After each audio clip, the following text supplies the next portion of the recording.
Hello and welcome to another episode of the Mysterious Pal Show.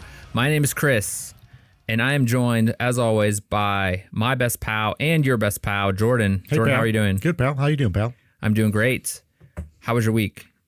It's all right. Good. How about you? Well, I'll tell you what. I did something this week. I started to watch a show because everybody's like, you have to watch this channel. It's great. Oh, yeah. And it's like, okay, you know what? Fine. I'll try it out because it's not my thing. But when people start doing it, it puts the bar so high. Yeah. That But I think feel like you're automatically be like somewhat disappointed. This show's like universally known as like one of the best ever made. Okay. So I started watching the first season of Breaking Bad. Oh. I'm not really into like the crime genre, drugs stuff. Like, Okay. not really my thing. Just personal reasons. So I'm in the first season. Towards the end, I'm almost through the first season. All right. It's not bad. I don't know if I would have liked it as much, as people are claiming that's the best thing ever made, which is fine. I think everybody should like their own stuff, whatever, I don't care. Mm-hmm. But I'm interested to see where it goes because it seems like they're writing a check here in the first season that how do they go further? It's kind of like, it's one of those shows that should have been made. I don't know. Is it one of those shows that should have been like 2 seasons and done, 3 seasons done? I think, what is it, like 5, 6 No clue. seasons? No clue. It is a good show. But I think the problem with that is that you waited so long to start watching it. Yeah, they're using flip phones and stuff. So that's why I was like trying to be like, keep in mind that. Yeah, it gets to the point of like, with something like that, if you wait so long to watch it, you keep hearing about how good it is and how it's like considered one of like the best shows of all time, or like crime shows, stuff like that. Like, I feel like you're ultimately like going to be disappointed. I think just because there's so much hype around it. Right. Like I don't think I'm disappointed. Have you still haven't seen Unbreakable? No. There's a point of contention between you and a friend of ours. Yes, I know. So I think it is so far good. Okay. It's still not my thing. I'm not really into what they're talking about, the subject matter. Yeah. Bryan Cranston, a public a national treasure, I would say. Yes. For many reasons. Yeah. And this is just another reason why. Malcolm Middle's dad. Yeah, that's exactly the first reason. Number one. Number two, yes, he's a phenomenal actor. Yeah. So I don't know. I'm looking forward to getting to the second season. See what they do. It's building. I can see writing's good. Still not my thing. I think clearly they did something right though. The fact that they did a spinoff that has been hugely successful too, but Better Call Saul. Yeah, which I haven't watched yet. So I don't even think they've introduced Saul yet. Maybe they have. Okay. But I think in general, it's not too bad. Not too bad. Mostly through the first season? Most of the way through. I'm at towards the end of the first season, I believe. So, I would say that it's The Americans, which I watched again recently. Man, my yearly watch of The Americans, great show. You turned me on to that, man. My partner and I binge watched the crap out of that show because we were like, dude, you have to watch this. You have to watch this. You have to watch this. Finally, we sat down and watched it. I think we started watching it during the final season. So by the time we got to the final season, like it was already done. But so good. Yeah. There's a lot of shows like that. They're just like, I love them. I watch them a couple times a year. Not a couple times. I watched like the Dark on Netflix. One of my favorite shows ever. My favorite show ever, Mr. Robot.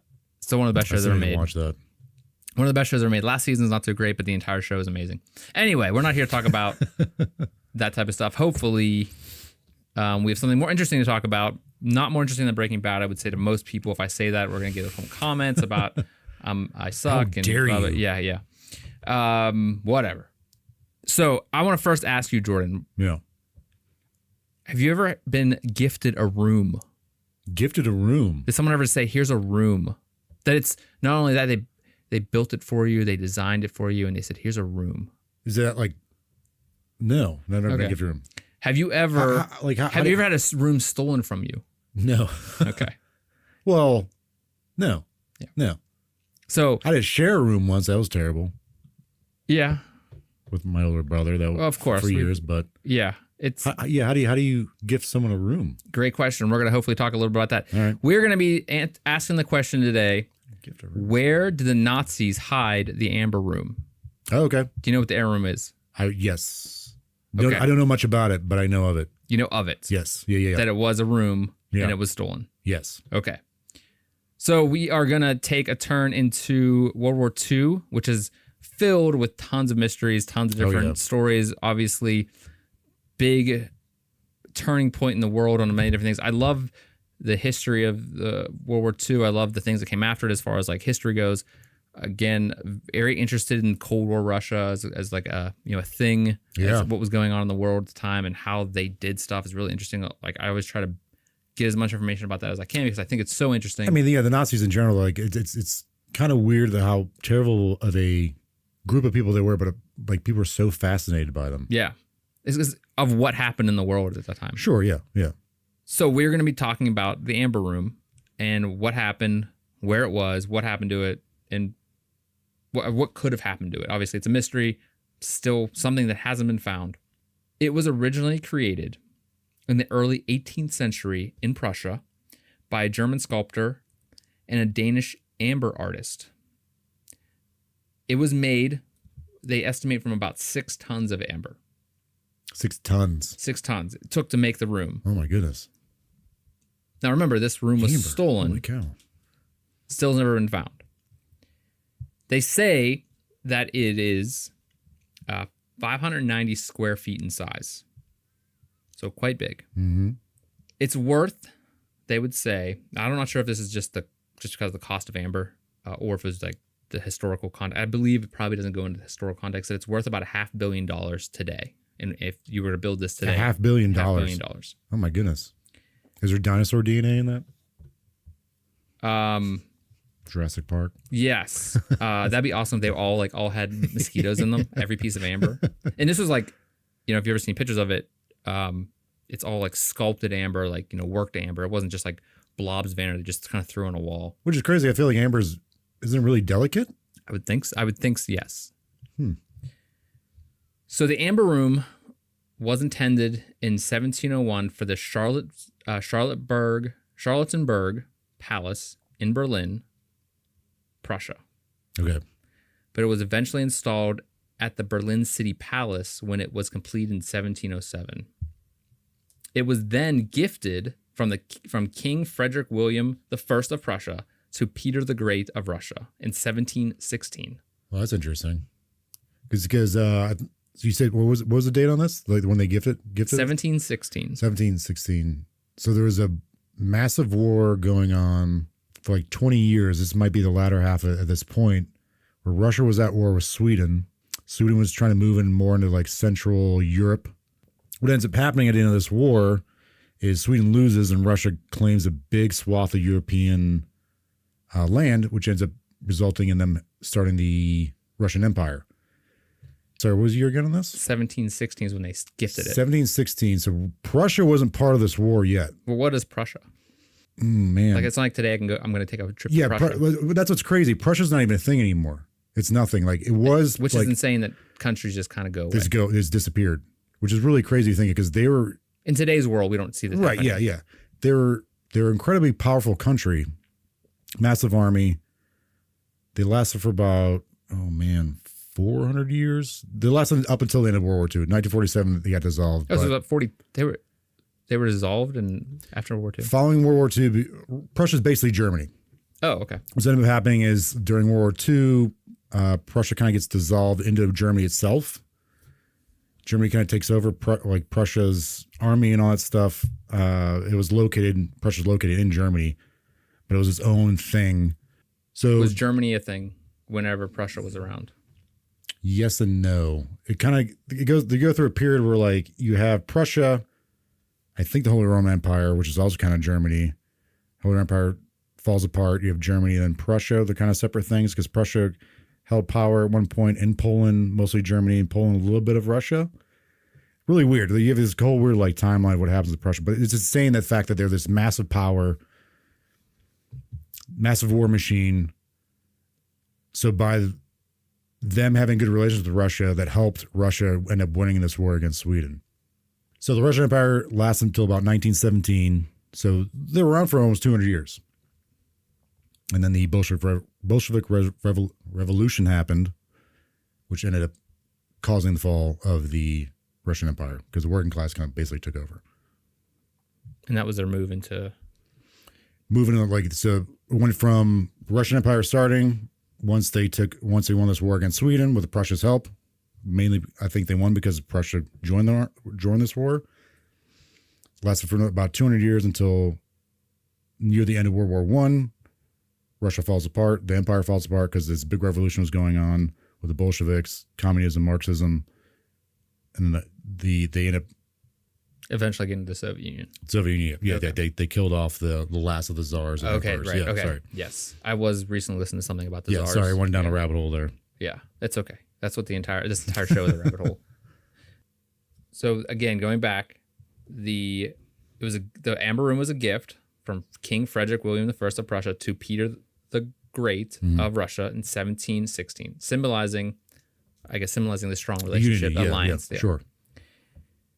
So the Amber Room was installed at that point in the Catherine Palace, which is located near St. Petersburg, Russia. So it's moved multiple times at this point? Is this the third time it's moved, or? So it was intended to be put in the Charlottenburg Palace in Berlin, Prussia. Okay, Prussia, okay. But eventually it was installed in the Berlin City Palace Gotcha. when it was completed. So it took 6 years to be built. Then they installed it in this Berlin City Palace. Then when they gave it over, it was moved to the Catherine Palace, located in near St. Petersburg, which was the summer residency of the royal family. Right. The Nazis, at the time that we're talking to, up so 1716, Russia has it. We go up to the World War II. Yes. The Nazis were plundering art as they were going. They're going through Europe. They're just kicking ass and just taking everything they can at the same time, like kind of behind the scenes. The army's running through. Everybody in the background is just kind of following everything up and stealing everything they can. People stuff, obviously, and doing what they did with the Jewish people. Yeah, and kind of just all stealing together. Anything of value. I think the craziest thing about that, one thing that's really interesting about the obviously there's the intricacies of World War II is vast, but I think it boils down to when you watch like these documentaries and you read about the stuff is Europe wasn't ready for a war the way that they were fighting. Like we talked about this before. Yeah. Nazis just kind of were just so fast, and so they were just doing this new type of warfare that was just so quick, and just they had mechanical units, and they Blitzkrieg. They were just doing so, and so everybody else everybody wasn't powerful enough. They just weren't prepared at all. Which is crazy because like 20 years earlier they lost World War I. Yeah. You'd think that they wouldn't be that well organized or have the materials, that industrialized. So in a matter of 20 years, they became this massive machine of war. So this plundering, which a name that gets thrown around associated with this kind of act of plundering all this art and everything. And it was a lot of art. Not only just art from like museums, we're talking about art from people's home, art collectors, rich people at the time. Their town gets blown up. Nazis come in, they take all their stuff. Whoever it is, all the art and stuff that's just around that you would see like in palaces, in like the actual city center, or like in the collective art of the city. People that have jewels and everything in their house, those people. So this is World War II. Nazis come into Soviet Russia, Soviet Union. At this point, yes. Yeah. But in the backstory is like the big guy that we're talking about here that's doing a lot of this, kind of in charge of a lot, is Hermann Goering. Okay. Ooh, he himself took many pieces of art and kind of and artifacts and everything to decorate his many houses throughout Europe. It was like this, almost like kind of an argument between him and Hitler. Apparently, from the stories about him and Hitler, they wanted like this. Hitler wanted art because he wanted to build his own art museum back in his hometown in Austria. Okay. And Goering was like kind of taking stuff on the back end and putting it in his houses. So there was like, I guess when they would go to his house, Hitler would be like, "What is this piece here?" I can imagine him. Why do you have this? Why do you have this? Famous painting. I want it back. And so, well, it's interesting because like eventually, at some point during the whole Third Reich thing, Goering was supposed to be Hitler's successor. Yes, like he made like made a will, like something happens to me, you'll continue on this Third Reich that we got going here. Didn't work out for him very well, thankfully. Yeah, either of them. In May 1945, American soldiers discovered this whole train full of art treasures, which is a small part of the looted treasures. Mm. And this kind of led off this whole thing of how, of what actually was going on. And this is obviously, this is May 1945. So 1945. So this is after the fall of Hitler. This is after the fall of the Nazis. So we're kind of fast forwarding right through the war and going. So Nazis are ransacking Europe.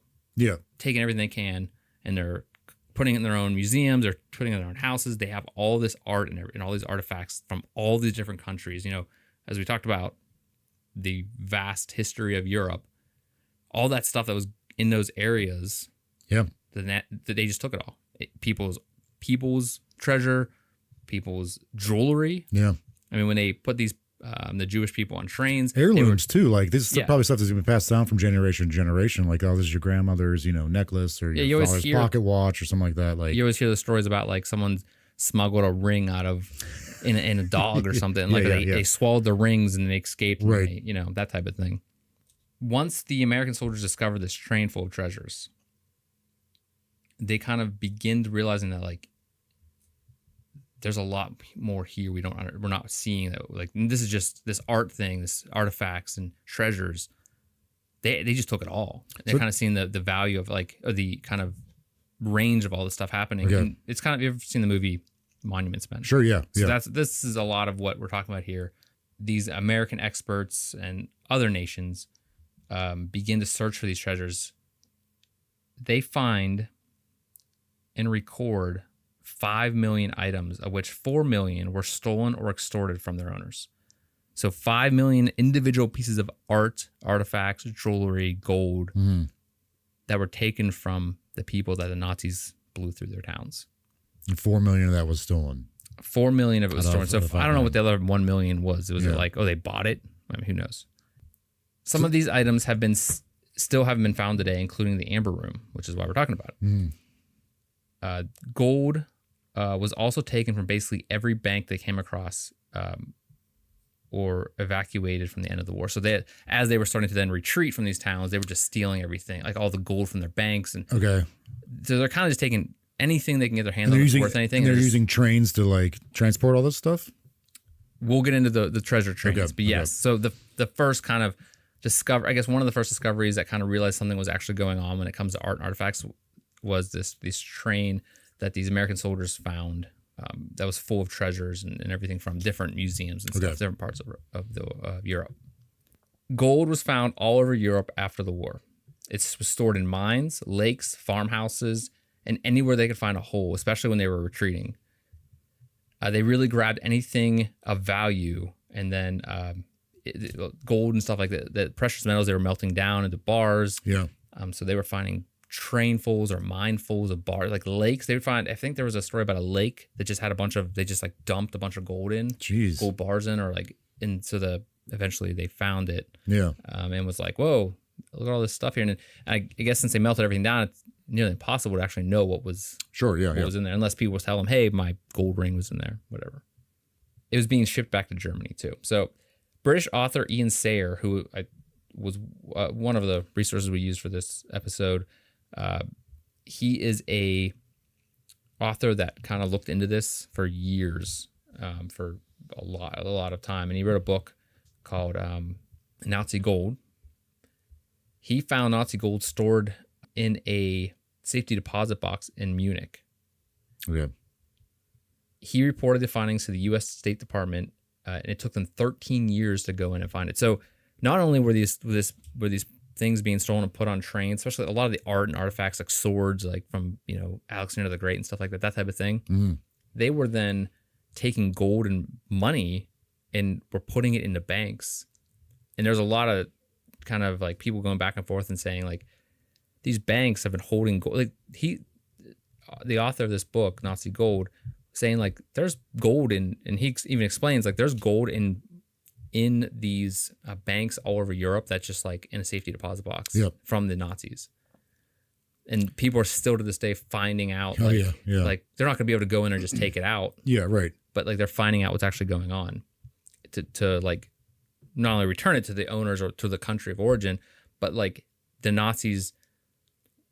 So the Nazis, Europe almost was like kind of allowing it almost, or like kind of the banking industry was kind of like helping them in some ways. Right. I know it's not as cut and dry as that. Yeah. I mean, I'm sure a lot of these banks didn't really have a choice. Right. And who knows, like they don't know what's in it. So do you think like the Nazis are doing this because they saw like the end was near and they're like, kind of like preparing, like individual people were like preparing. Probably like, soldiers. Yeah, Yeah, like, were just, hiding like, stuff. we're Like I just- stole 2 bars, ran away, Yeah, threw it in a bank, Yeah. safety deposit box. Especially in Munich, Right. you know. So there's not like they're like allowing the Nazis to. This is like their home country, so they're allowing it to happen. Yeah. It's not like they're like a bank that they kind of ran through and they're like, "Hey, can you hang on this for me?" Right? It's not like a Polish bank or something. Yeah. There was a train full of treasures from Hungarian Jews that was also discovered or found. It was seized in 1945 by the U.S. Army in Austria. They seized the train carrying 52 boxes of gold and diamonds, 1,560 boxes of silver, gold and cash reserves from a bank, paintings from like important art and stuff from the Hungarian region, which a large part of that treasure disappeared after it was seized by the U.S. Army. This is like one thing that happened where the U.S. Army found this. There's records of it finding this train, and then all of a sudden, it disappears. It took 60 years for the U.S. government to reach a settlement with Hungary to repay back the country for what was taken. Holy cow. And obviously, the Hungarian Jews that were on this train, or that was part of this region and all this kind of thing that happened to them. So it was seized, U.S. Army, and that stuff kind of disappeared too, which is kind of strange. There's a lot of this going on. Stuff. So again, gold was found all over Europe.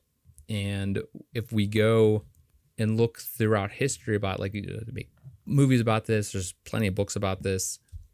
If you look at like what Ian Sayers says, he says, you know, there was a lot of gold and stuff taken, but it's not hidden somewhere. It's like it is hidden somewhere, but it's very small portions that are hidden in banks and stuff like that. It's like it's not that it's like buried underground. Yeah. So when you talk about like there's that story from the 2015 where they found the Nazi treasure train. Oh yeah. And it was in, I think, Poland. Okay. And they looked at like GPS and they did all this stuff. And then a professor came in and he did all this research and used all these, it was a geologist, I believe, that came in and like looked at what the treasure finders or the treasure hunters found. What they used ground penetrating radar. And they looked at the ground penetrating radar and said, look, this looks like a train because it's right near train tracks. It looks like the train could have went into this hillside. Then they blew up both sides of the hill. And then there's like stories from that era, from the 40s, where you have people that lived in the town as small children. They said, oh, I remember, there's specifically one guy who said he was out one night and he saw this happen where these Nazis were on this train and they kind of drove it into this tunnel. And then he says, you know, that could have been where they blew it up and kind of closed it in. There was a lot of things being put underground whenever the Allies were coming in. Whenever you had the Russians and the Allies kind of converging, they started burying stuff. They started moving underground with a lot of their kind of manufacturing process of manufacturing bombs and planes and stuff. They found tons of these underground manufacturing facilities throughout Europe. Okay. That kind of housed this stuff. So they're like, it's totally possible. There's still people out there searching for this type of stuff. There's plenty of examples. Out there. Yeah. But is it in all one cache? That's what Ian Sayers says it's not. It's spread throughout. That'd be the smart thing to do to spread it around, Or that one soldier put it in his safety deposit box, another soldier, and they're too scared to go back and get it because they're or they're dead. Right. And their family doesn't even know about it. So we're gonna back to the Amber Room. So in June 1941, Nazi Germany invaded the Soviet Union during World War II. The Soviets removed the art treasures from the castle, Catherine Palace. When the invasion started, but the Amber Room was too difficult to move because it was a room. It was 560 square feet. Move a room? 590 square feet, sorry. So what they did was, in this haste to get all the art and everything, the treasures out of this castle, they disguised the wall with paper wallpaper. They disguised the room with paper wallpaper, but as the Nazis came in and started looting everything, they found it very easily, obviously. Behind this paper wall. Yeah, especially we don't know how good the paper was. Sure, yeah. I mean, paper, wallpaper today kind of sucks, but So the Amber Room, go ahead. I was going to say, so they hid it behind wallpaper. All right. Yes, they hid it in the castle. There was not enough time to move it, disassemble it, because they had to take it apart and try to pack it up and move it. The Nazis found it out pretty easily. It was obviously an invaluable treasure. It was a huge part of the kind of the Russian Empire, like history, and obviously they wanted to destroy. One of the things they wanted to do is destroy the history, so they can control the history, control the story. Yeah, I mean, part of the reason why they're the whole Nazi agenda was to eradicate people that they saw were lesser than, which was most people apparently. Yeah. The Germans were here, then you have Slavics and down and down. So the idea of totally eradicating any.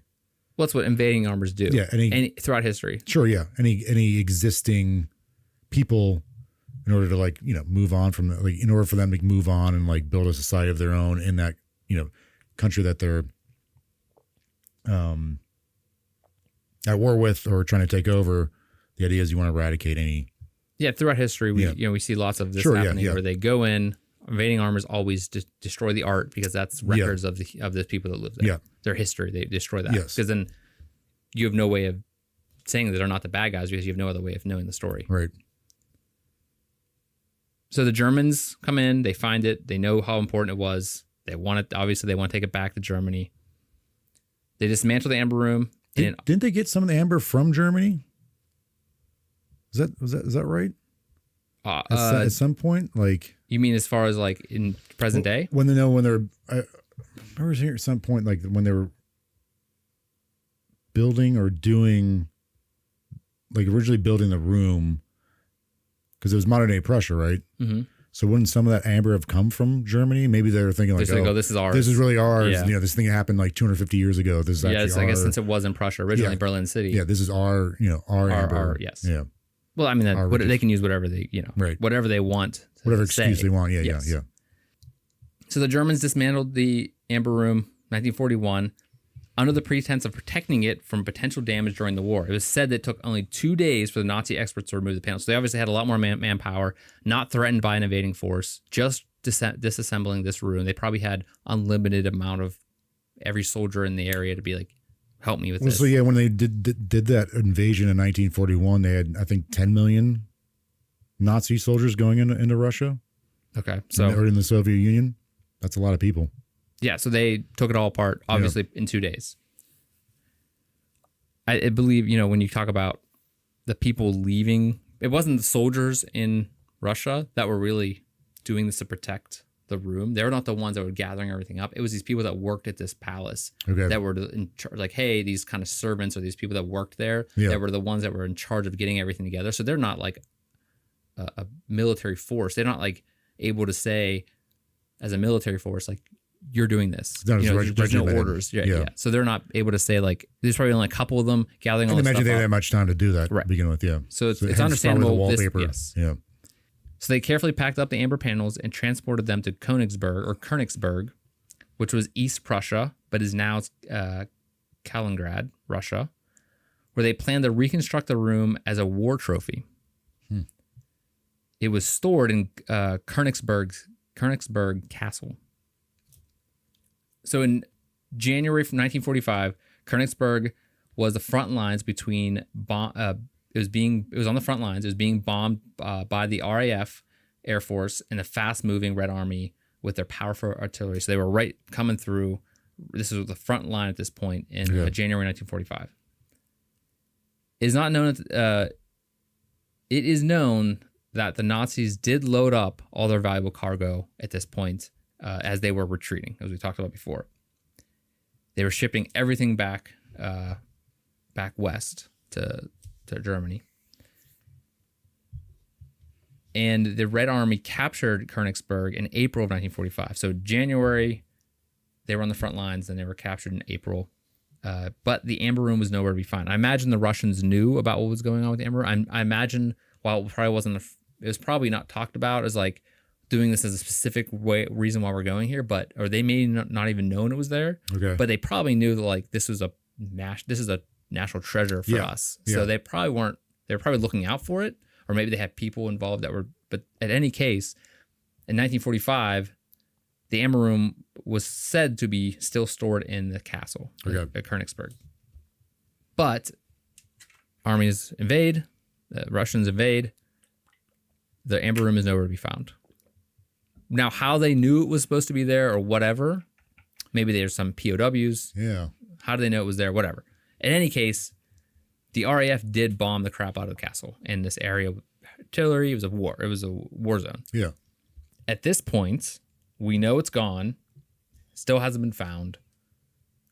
And we're going to go over some of the theories of what happened, or the kind of common theories that people believe is what's going, or what happened to the Amber Room. First theory, that it was on the evacuation ship Wilhelm Gustave, which is a ship. It was packed. Some people believe it was packed aboard this evacuation ship in January 30th, 1945.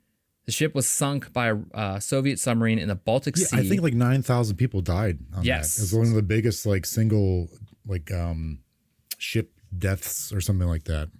The amount of people that died on a single ship, yeah. I think it was like 9,000 people or something like that. So salvage attempts in the 1950s turned up nothing. However, it wasn't known if they couldn't find anything or didn't have the proper gear. Okay.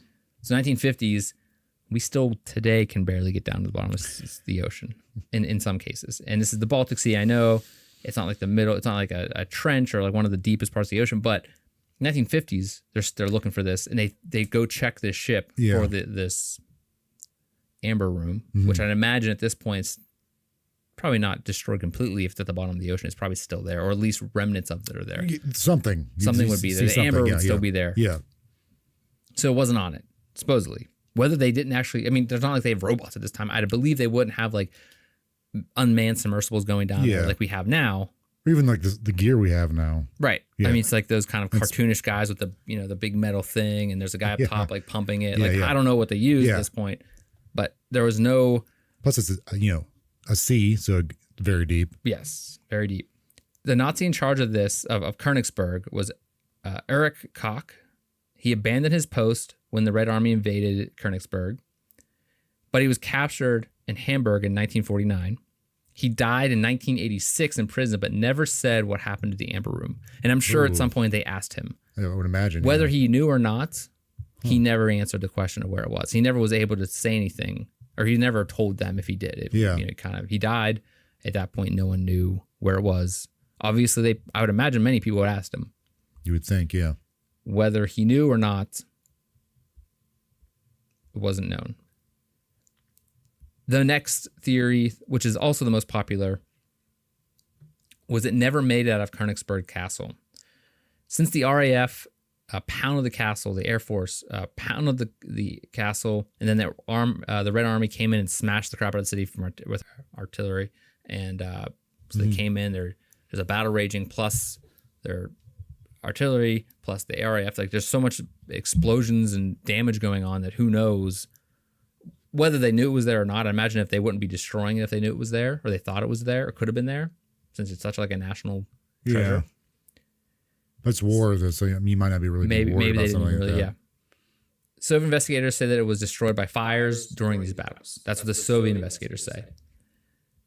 Although alternatives to this theory is that part of the Amber Room was found safe in the basement of the castle. However, it was used as a Cold War propaganda tool to blame the West for its destruction.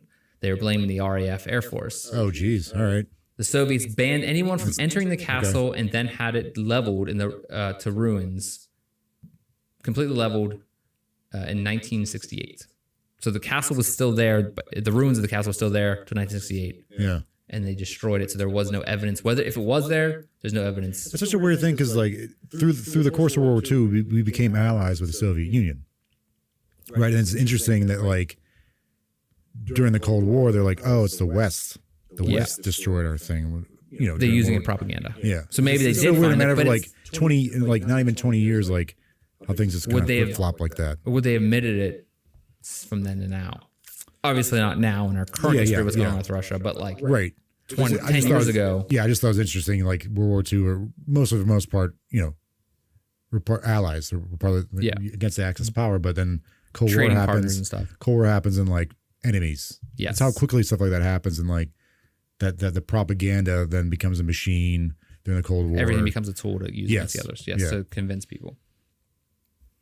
Another alternative or another theory is that a salt mine or lake in Germany, that it's in the salt mine or a lake in Germany. In 1997, a set of 4 amber stones were discovered in the possession of a Nazi soldier who helped pack up the Amber Room in 1941. So he said he helped pack up the Amber Room. I don't know if that's true. We don't know if that's true. Obviously, he could have been lying. But he had 4 amber stones that he had on him. But I guess they had to figure out for this theory they had to be able to prove that it was from the Amber Room, or it wouldn't have been news, or it wouldn't have been part of a theory. Okay.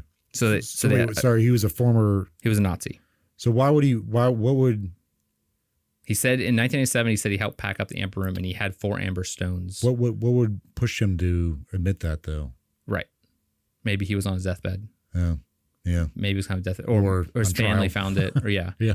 But in any case, 1997, a set of 4 amber stones were discovered in the possession of a Nazi soldier who helped pack up the Amber Room. Wow. Maybe I don't remember if the story was his family found them, maybe after he died, that type of thing. All right, yeah. But in any case, they have the stones, because these stones were then added to the original, to the new Amber Room that is currently in Russia. Okay, they rebuilt yeah, it. yeah. All right. So they added those stones to it. Yeah. Okay. Oh, wow. So obviously they proved that it was from there, but this guy said he helped pack it up in 1991, which would have been whenever the original packing. So he got those when he originally packed it up. Another theory was the theory of the Nazi treasure trains. Again, we talked earlier about these American soldiers that found a train full of treasure. It was a very real thing. That was a thing, the Nazi treasure trains, yeah. Yeah. The Amber Room could have been put on another train and transported somewhere. It could have been, again, stories about it driven into a tunnel, then a tunnel destroyed on both sides, like in Poland. Mm-hmm. In 2015, like we talked about this recently. 2015, 2 guys in Southwest Poland, a town called Valzek, said they found the treasure, as I mentioned earlier, and that it was underneath the ground in this treasure train that was buried. Okay. However, there was nothing there. I think I want to say that if you go and look for this, like look this up, like they recently opened up like a tunnel that was there they said was dug by the Nazis. There's other things in the area, and it's kind of like a tourist attraction now. I want to say that. Oh, wow. All right. From the satellite images, if you look this up, from the satellite image, it does look like a rail line could have went into this hillside. Like there's not currently a rail line there, but it looked like it could have at one point. The way you see how the rails, because there's rails right next to it. Yeah. And it could have been just like a spur that came off there. But why were they using trains like this? And I think this is another part of the Nazi kind of war machine that was really interesting, was they had a fleet of armored trains. Yeah. And because Hitler led his war machine by a train, because he wanted to be at the front line. Yep. And it was this kind of war. It's kind of this idea of how war is fought, that he needs to be near his soldiers, his frontline soldiers, to tell them what to do. Treasure hunters in 2015 thought they discovered the German armored train, which was used to patrol rail lines. Some of these trains are still missing to this day, though. So some of these like trains, these armored trains they used, that they were like basically tanks. Yeah. They used to protect Hitler and to move around and to patrol these train lines, these kind of like supply lines and stuff. They have found some, but they still haven't found all of them. So there's still some out there missing. Whether they just kind of like got trashed in Germany and they kind of got, covered up real quick or scrapped before anybody really knew what happened to them. Yeah. That could, yeah. Another missing trains could hold a lot of gold, or an amber room maybe. Right. Or it's still buried somewhere. Yeah.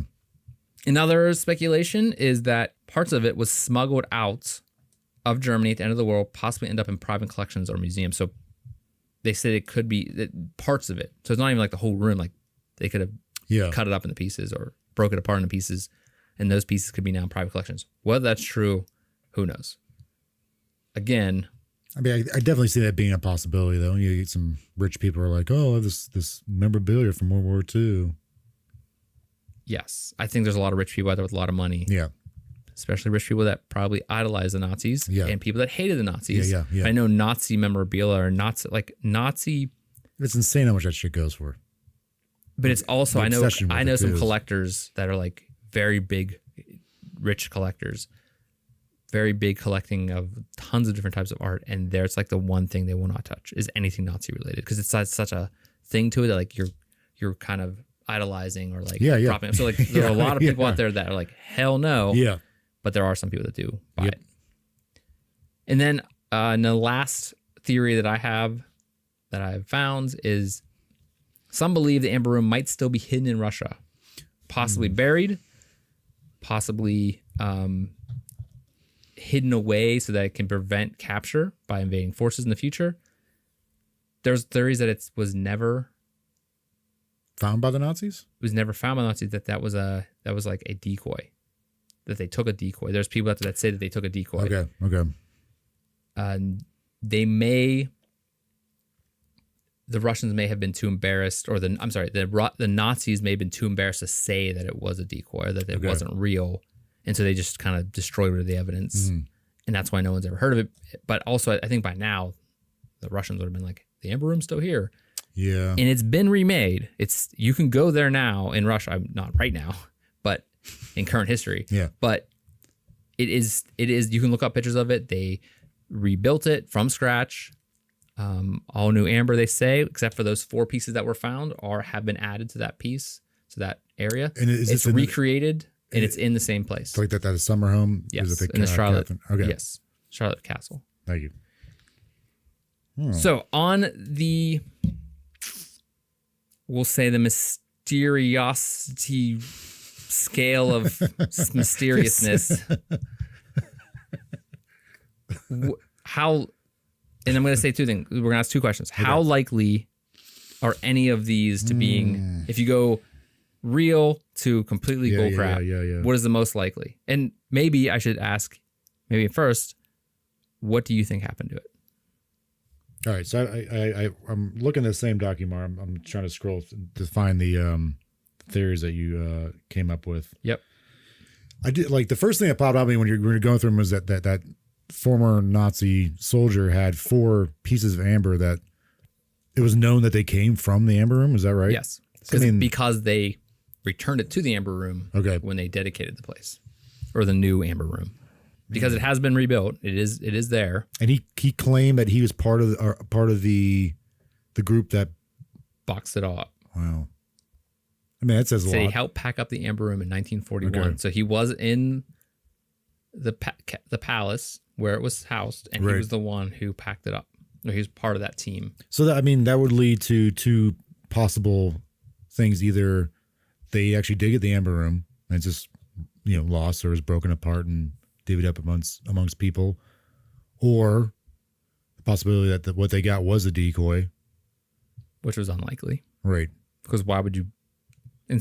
Although if you look at like for instance, the Declaration of Independence, I think is a complete copy that's on display in the Capitol in Washington, D.C. But if it wasn't, that might be just that movie National Treasure, which is awesome, which is shown between me and another teacher, which I am a teacher in a high school. We show National Treasure and National Treasure 2 as before Christmas break and summer break every year, and it's every class watches it. And then we only have it. We show it in a way that they only can watch the first 3/4 of the movie, and they never see the last quarter of the movie. Really? Why? Just to mess with them. So the other teacher's the second one, I do the first one. So then they're always like, we never see the end. And then at the end of the year, we watch just the first 3/4 again. Oh, that's amazing. So I do a lot of dumb crap. But if it was a decoy that this Nazi soldier was part of packing up, right, that the Russians got a hold of again, why would they then display that part of the decoy in their new Amber Room? Right. That is the big question. Those theories aren't connected. Yeah, but I'm just saying, like, wouldn't there be some kind of like science that could be done to determine if that was part of the actual, like, dating? Well, obviously I think they did date it, and so like they did make it a big deal that. So it actually was part of the actual Amber Room. Yes. Is what they're saying. Okay. That it was definitely part of the Amber Room. Is it possible they're just saying that? Maybe as like a good, like, it's a mystery. It's always possible. Sure. Yeah. Everything's possible. Yeah. And I like it. And again, so I'd also say maybe it is a possibility, though, not saying that there's there's another kind of wrinkle to this, and it's called the Amber Room curse, which I think is not really like a mystery of where it went, but it's like there's always been this like kind of thing around searching for the Amber Room Curses are cool. that people, a lot It's of people kind of like the tombs in Egypt. yeah, but that people die when they look for it. Okay. Like a Russian soldier died in a car accident after he talked to a journalist about the Amber Room. Amber Room hunter, who's a former German soldier who was murdered in a Bavarian forest when he was looking for the Amber, leading up to clues to get to the Amber Room or something like that. Wow. Okay, I will say this. So I would imagine by this point, maybe the Soviet Union was aware that, Germany's coming. Obviously, they had like, I think 10 million people, but they probably might have been aware also that they were going through and looting, as most, invading countries do when they invade a country. They steal, they plunder. So it's possible that the Soviet Union might have been aware, obviously Germany's here. They may be taking stuff from us. They may be taking like treasures from us, that they could have done a old switcheroo, made a decoy, and possibly the Amber Room is secure somewhere else. But why would they have not brought it out? Because But I mean, what would be the? Why? I mean, why necessarily would they want to say that we still have the Amber Room? Like, what's the benefit of that? I guess just to be like, we beat the Nazis. Because there's those stories about we like fooled the Nazis, yeah, right, yeah. Like we, haha. Like I mean, sure, it would have came out a long time ago, right? Like right after the war, they'd be like, no, we were kidding. It's because that's a big punch in the gut to the Nazis, being like, haha, we fooled you. Yeah. Not And that we beat you, but yeah, we like fooled you. Telling the people, like it's a good story to tell their people, the people of Russia, like, look, they couldn't even defeat us, not on the battlefield, but we outsmarted them in every way. Yeah. And we saved our national treasure. Sure. Because I'd imagine that like that's kind of the reason why I think it's not hidden in Russia somewhere is because I think it's such a national pride type of thing that like this is our thing that the Nazis, the terrible thing, took from us, mm-hmm. and that if we had it hidden the whole time, it's kind of a punch in the face of the people of Russia, I believe. Yeah. You'd be like, oh, they weren't really that powerful. Look, we beat them. Like I think it's more harmful to the propaganda. It's better for the propaganda of how great the Soviet Union is if they just said we really right were better than the Nazis. All right, so say the Nazis did get hold of this, but they stashed it somewhere. During the fall of the Soviet Union, borders changed. You know what I'm saying? Like, so other countries that were part of the Soviet Union declared independence. Kind of like, I don't know if you heard, like, once the Soviet Union fell, like, all these nuclear warheads that just kind of disappeared. Yes. Unaccounted for. Yes. Maybe the Amber Room is one of these new, like these, not new, but like at the time, once the Soviet Union fell, maybe the Amber Room was discovered by a former Soviet Union state that's now independent and like, well, this is ours now. That would, or just as why wouldn't they flaunt it? Well, I mean, you want to what's go the point against Russia? Yeah, you're right. But like, why wouldn't they be like, haha, look what we have? Yeah, I'm sure if the Ukraine had it, they'd be like, haha, look at this. That's definitely true now. Right at this point in history, like they would have been like, now, yeah, they'd have been like, ha, look, you can't even get this from us. They would probably had it. Zelensky would have been sitting in it talking to the world with it in the background if he had it. Yeah, but maybe like Belarus or something like that. Or Belarus like might have like some farmer might have stumbled upon it, like, oh, this is mine now. Yeah, off one of the train tracks or something like that. Would you break it up and just sell the amber, or would it be more valuable? Because it says, I mean, obviously, $500 million of amber. That's right. That's a lot of money. You probably break that up and sell it off. Yeah, which might explain why some rich people across the world might have parts of this. Right, and why this? But if a soldier had it, is it possible that if one soldier had it, maybe they just went in there and broke it up into pieces and took it? Yeah.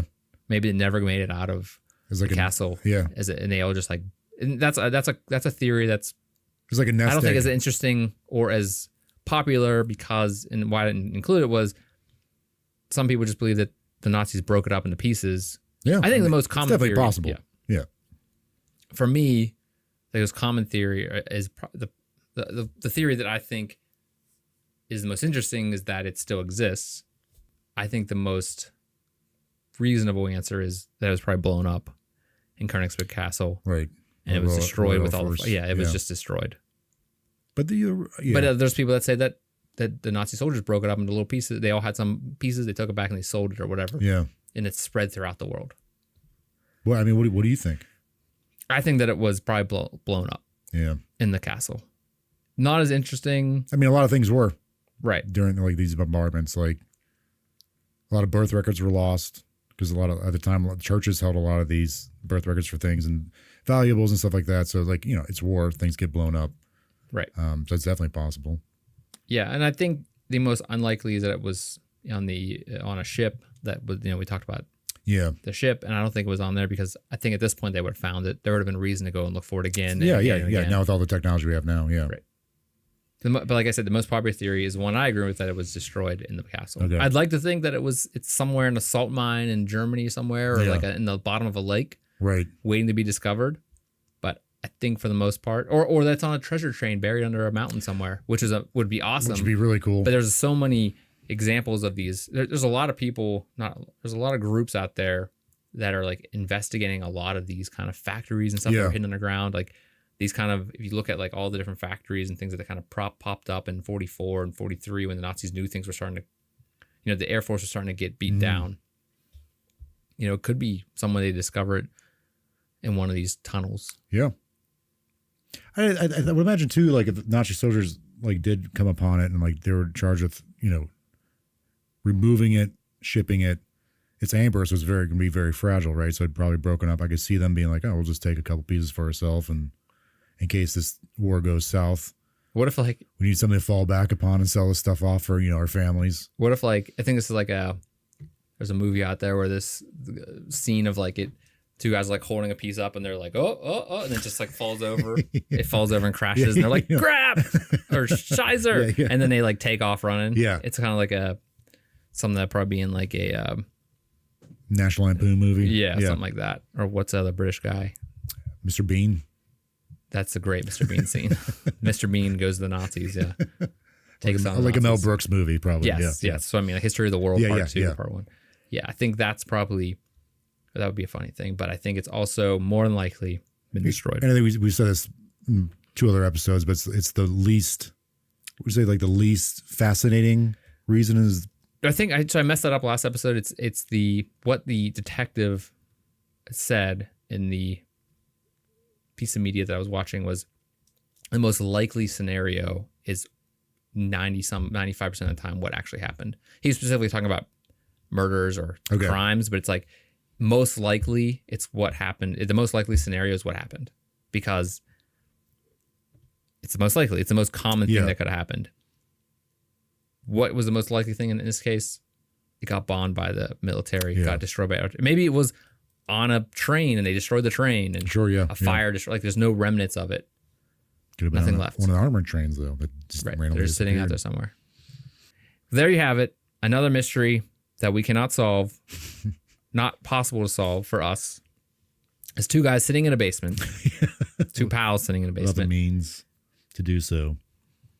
So that's the end of our mysterious look into the Amber Room, where the Amber Room went, and where it will be someday possibly pop up again, where it could possibly pop up again someday.